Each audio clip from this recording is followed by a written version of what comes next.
हिंदू कट्टर सनातनी बनाना है। मात्र 5 रिश्तेदार या 5 मित्रों को।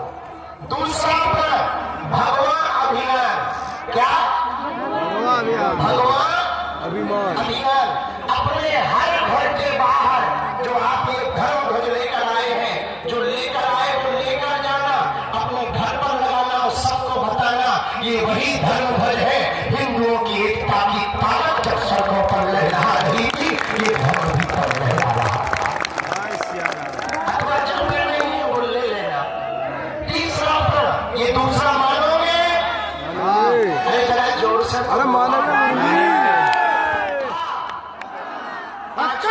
तीसरा प्रण भी मानना बहुत जरूरी है। मात्र 5 मान लो तो भैया अपनी पदयात्रा सफल हो जाए। तीसरा प्रण है साधु संतों का कमंडल और 22 धाम का मंडल। जब जब देश के हिंदुओं पर खतरा आएगा सबसे आगे आएगा। चाहे 1000 काम छोड़ने पड़े, 100 काम छोड़ने पड़े, इस पदयात्रा के मध्य में बहुत से आर्मी वाले जो आर्मी में हैं वो सैनिक भी आए और हमने कहा कि आप सरहद साथ जो सेवा क्यों छोड़ के आ गए, ड्यूटी क्यों छोड़ के आए? बोले गुरुजी हमने 15 दिन की छुट्टी ली है, देश की सेवा तो हम कर ही रहे हैं पर देश के अंदर भी एक सेवा जरूरी है। सनातन बचेगा तो हमारी वहाँ की लड़ाई थोड़ा कम हो जाएगी, थोड़ा सुकून मिलने लगेगा, इसलिए हम आपके साथ आए हैं। तो तीसरा संकल्प है साधु संतों का कमंडल और 22 धाम का मंडल। हम सबको गांव गांव में एक मंडल गठन करना है और उस मंडल के द्वारा हर धर्मांतरण जीर्ण शीर्ण पड़े मंदिर और गांव भर में हर 1-2 महीने में एक यात्रा निकालनी है, गांव की सनातन हिंदू एकता पद यात्रा। चौथा संकल्प और आवश्यक है, वो ब्रज में भी जरूरी, देश के कोने कोने में जरूरी, हर क्षेत्र में जरूरी है। चौथा संकल्प लेने के लिए कौन कौन तैयार? चौथा संकल्प है घर वापसी अभियान। जो अपने वाले चले गए उन्हें बुलाओ कि बेटा यही समय है, सही समय है, वापस आओ। और उसके लिए जो मंडल गांव गांव में बने उनकी प्राथमिक जिम्मेदारी यही होगी कि धर्मांतरण होने ना पावे और जो हो गए वो घर कैसे वापस आ गए। ये काम यदि चौथा वो मंडल के अंदर ही करना है, मंडल के साथ ही करना है। मंडल का मतलब 22 धाम नहीं, आप चाहे जिस मंडल से जुड़ जाना, अपना नया भी बना लेना, पर मंडल इसके लिए बनाना कि हमारे पहले गांव में एकता हो, गांव में एकता होगी तो शहरों में होगी, शहरों में होगी तो प्रदेश में होगी और प्रदेश में होगी तो देश में एकता होगी। और 5वां अंतिम संकल्प कौन पदयात्री लेकर जाना चाहते? जय श्री राम जरा बोल के बताओ। जय श्री राम बोलो। भारत देश में जितने तीर्थ हैं, जिन पदयात्रियों के पास नजदीक में जो तीर्थ है, उस तीर्थ देवालय मंदिर के आसपास भारत में मांस मदिरा की दुकान नहीं होगी। जहां भगवान होगा वहां दुकान नहीं होगी। और ब्रज के लोग आए हैं, हम 150 किलोमीटर चल के आ गए, थके तो नहीं है, बुखार आया अपने आप लौट के चला गया कि बाबा तगड़ा है। बीच में बम विस्फोट हुआ, आतंकवादियों का खतरा आया, अपन ने उसी समय फिर से उनको भड़काया। वो समझ गए कि चाहे जो कर लो ये बाबा की फौज रुकने वाली नहीं। आगे बढ़े, कई विधर्मी आए और उन्हें केवल बातों से धमकाया, फिर भी ना पदयात्री रुक पाए क्योंकि ये सब सनातनी पक्के थे। और हमको लगता है भैया ऐसा हमने तो अपने जीवन में पहली बार देखा और उसमें बहुत कृपा की ब्रज ने, दिल्ली ने, हरियाणा ने, सभी जनों ने, पर विशेषतया जो ब्रज ने कृपा की वो किसी ने कृपा नहीं की। लेकिन यहाँ ब्रजवासी कितने बैठे? अच्छा तुम्हें तुम हो,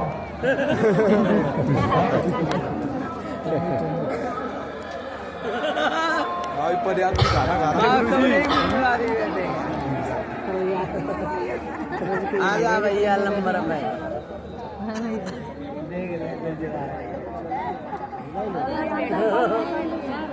कितने ब्रजवासी हैं?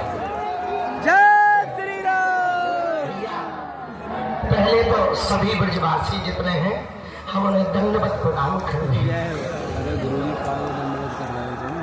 अरे गुरु जी कौन सा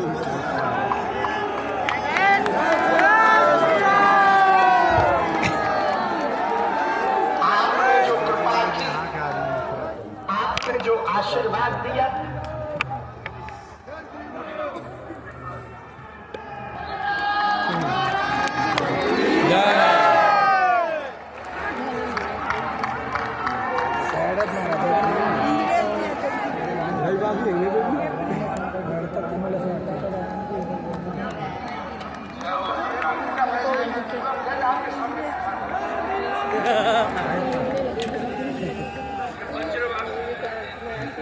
हम समझ गए ब्रजवासी ब्रजवासी। और जो पदयात्री चले उनके भी चरणों को हम प्रणाम कर रहे हैं। अरे नहीं गुरु जी, लेट कर प्रणाम कर रहे हैं। जो आपने ले ब्रजवासी पदयात्री जो आपने गुरु जी कहाँ है? बड़े आदमी का जय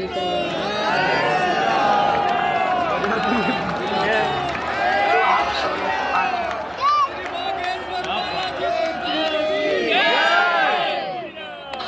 चुका नहीं पाएंगे। पर भैया आप सबके लिए सब जन चले। अब ब्रजवासी हमको एक आशीर्वाद और दे दें तो हमें लगेगा हमारी पदयात्रा सफल हो गई।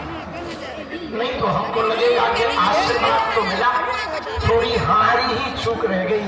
अब वो हमको आशीर्वाद चाहिए कि भले ही आप कुछ भी करो, ब्रजवासी जो करने पर रुक जाए, आगे बढ़ जाए, वो कभी फेल नहीं होता है।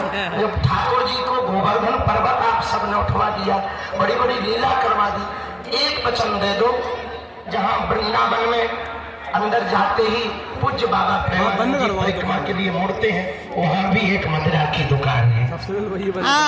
छठी कला में प्रियाकांत जी के पूर्व में जहाँ मुड़ते हैं उसके कुछ दूर पूर्व ही मदिरा की दुकान है। हम चाहते हैं इतना आशीर्वाद दे दो कि हमें आप जब बुलाओगे हम आते रहेंगे। आप एक वर्ष के अंतर्गत उन दुकानों को बाहर निकालने का संकल्प दे दो। क्या बात है। जिसकी दुकान है हाथ जोड़ने पड़े, जो दुकान लगाए हम उसके करने को तैयार हैं। पर ब्रज हमारा प्राण है, उनकी भूमि पर यदि मदिरा बिकेगी तो पदयात्री और परिक्रमा वासियों के दिल में क्या बात जाएगी प्रभु के प्रति और ब्रजवासियों के प्रति। इसलिए हमारी प्रार्थना है जहाँ पूरी दुनिया आ रही वहाँ की दुकानें यदि बंद हो जाएंगी तो हमारे जितने बागेश्वर धाम के बिहार का मंडल, छत्तीसगढ़ का मंडल, गुजरात का मंडल, मध्य प्रदेश का मंडल और महाराष्ट्र, दिल्ली, जहाँ जहाँ के मंडल, सुंदरकांड मंडल, महाराज जी 7,000 सेवादार और जो रस्सी चला रहे उनके हाथ फट गए, पैर फट गए, लेकिन वो रस्सी पकड़े हुए हैं, रस्सी नहीं गिरने दे रहे। झंडा वाले झंडा नया नहीं लेते, वही 9-10 दिन तक झंडा लेकर चल रहे हैं। ये सब जो पदयात्री आए हैं ना, यदि आप वचन दे दोगे तो इनको इतना सुख मिलेगा कि इनकी पदयात्रा सफल हो गई है।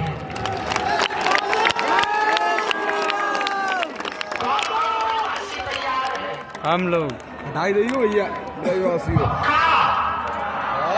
दुकान बंद कराओ। यदि वो दुकान वाले हमारे प्रणाम करने के बाद भी नहीं माने तो आप लोग कागजी पुलिस प्रशासन जो अधिकारी नेता होते हैं उनसे कहोगे, एक साल में वो बाहर हो जाएंगी। अरे जय हो तुम्हारी, फिर तो हम भी ब्रजवासी हो जाएंगे। अभी भी है ब्रजरज की बहुत महिमा है, अभी भी है। जिसको ब्रजवासी स्वीकार कर लेते हैं ना उनको ठाकुर जी भी स्वीकार कर लेते हैं। हमें तो खूब आशीर्वाद मिला। प्रारंभ से ही पूज्य शांति दूत पूज्य भ्राता श्री देवकी नंदन ठाकुर जी, पूज्य भ्राता श्री पुंडलिक गोस्वामी जी और हमारे अनुज अति प्रिय श्री आचार्य इंद्रेश उपाध्याय जी, खूब प्रेम, खूब लाड़ दुलार, खूब कृपा। और एक नाम हम लेकर लेना बहुत आवश्यक है इस क्रम में। ये पदयात्रा में आप जो 10 दिनों तक भंडारा पाते रहे ना, वो गौरी गोपालाश्रम की कृपा है। एक बार खाली जोरदार बजा करके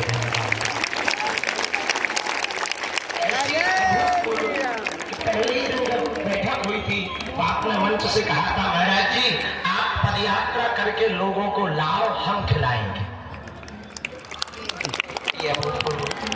ये बड़ी कृपा हुई, आपने भी बड़ी कृपा की, महंत जी ने भी बड़ी कृपा की, सभी महापुरुषों ने कृपा की। बीच बीच में बहुत से महापुरुष कोई ना कोई आते रहे। ब्रजवासियों को, हरियाणा वालों को, दिल्ली वालों को रास्ते में धक्का जरूर लगा होगा, पर एक बात कहना चाह रहे, ये धक्का आपके बच्चों को भविष्य में दूसरे मजहबियों का धक्का न लगने देगा। दूसरे मजहबियों का धक्का, देखो हम ना मुसलमानों के विरोधी है न ईसाइयों के विरोधी है। कुछ लोग इस देश में तिरंगा में चांद देखना चाहते हैं, हम चांद पर तिरंगा देखना चाहते हैं। हो सकता हमारी बुराई हो इस बात की, लेकिन हम फिर कहना चाह रहे हैं कि उनके में डॉक्टर पढ़ा लिखा भी आतंकवादी होता है। और इतनी बड़ी पदयात्रा आ गई, भगवान की कृपा से हनुमान जी ने किसी को कुछ नहीं होने दिया। डॉक्टर भी आतंकवादी है, उनके में पढ़े लिखे भी मजहबी कट्टरपंथी विचारधारा की सोच रखते हैं। वो कभी नहीं कहते कि हमें गर्व है कि हम मुसलमान हैं, क्योंकि वो अपनी परंपरा का पालन करते हैं। आज जितने भी सनातनी पदयात्री आए हैं, हम हाथ जोड़ करके भैया कहें, आप स्वयं सनातनी तो हो, अपने बच्चों को बनाने के लिए कहने की जगह करने की आवश्यकता है, करके दिखाने की आवश्यकता है। जैसे बच्चों को कहें कि हम मंदिर में प्रणाम कर रहे हैं, करके यदि बताएंगे तो उन्हें पता लगेगा कि ऐसे प्रणाम कर रहे हैं। इसलिए अपने बच्चों को पक्का सनातनी बनाना है तो जो पंच संकल्प आज हम सबने लिए हैं वो अपने गांव जाकर के सबको बताना है, जगाना है। एक बात और हम सबसे प्रार्थना करें, ये पदयात्रा आज यहाँ विश्राम लेगी, 3.0 फिर चलेगी। लेकिन कब चलेगी ये बाद में बताएंगे, कहाँ होगी ये बाद में बताएंगे। पहले समय अनुकूल देखा जाएगा, परिस्थिति देखी जाएगी। तो मंडल जहाँ जहाँ मंडल है उनके साथ एक बैठक इस पदयात्रा के बाद जरूरी है, उसी में ये निर्णय ले लेंगे कि भविष्य में कहाँ पर पदयात्रा करेंगे। पर इस बार की पदयात्रा जहाँ अवैध धर्मांतरण हो रहा उस तरफ जरूर जाएगी। जब तक निराष्ट्र ही आओ गुरु जी।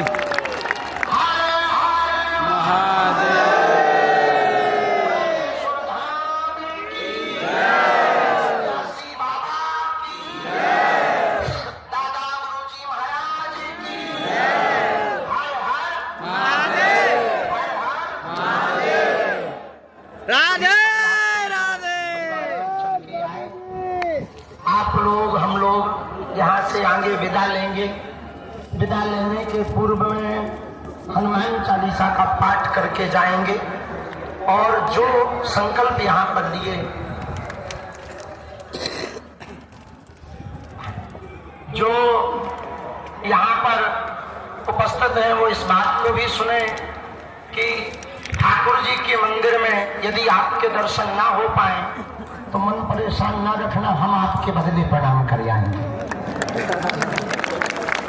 और जिनका साधन है वो गोवर्धन जी के दर्शन कर आना, क्योंकि ठाकुर जी स्वयं ब्रजवासियों को लेकर के गिरिराज जी की पूजा कराने जाते हैं। तीसरी बात, आप सब जब घर जाएं तो जो आज 5 संकल्प लिए हैं उन संकल्पों को आप दोहराएं जरूर। अपनी बैठकों में, अपनी बातों में सबसे कहें कि भैया ये जो पदयात्रा हम सब करके आए हैं, अपने लिए नहीं, आने वाली पीढ़ियों को बचाने के लिए पदयात्रा है। अब यदि देश को बचाना है तो 5 सूत्र संकल्पों के साथ हम लोगों को गांव-गांव में एक मंदिर बनाना है। यदि एक